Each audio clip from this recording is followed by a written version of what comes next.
Welcome back. Today marks 3 years since Russia invaded Ukraine, setting off a deadly and costly war. European and world leaders are showing support in Ukraine's capital today, while U.S. policies on Russia and Ukraine have changed under President Trump. Natalie Brand has the latest from the White House. Demonstrations around the United States this weekend, and a moment of silence today of EU ministers marks 3 years since Russia invaded Ukraine. Many European and world leaders are in Kyiv for a summit and a show of support.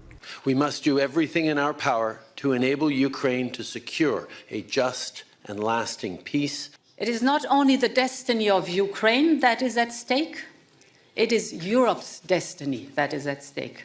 President Trump is at the White House meeting with French President Emmanuel Macron to talk about ending the war.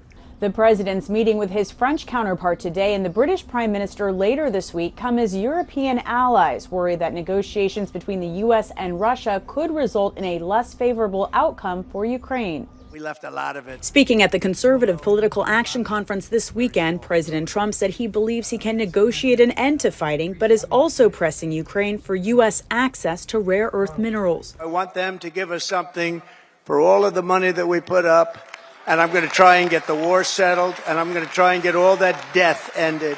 So we're asking for rare earth and oil, anything we can get.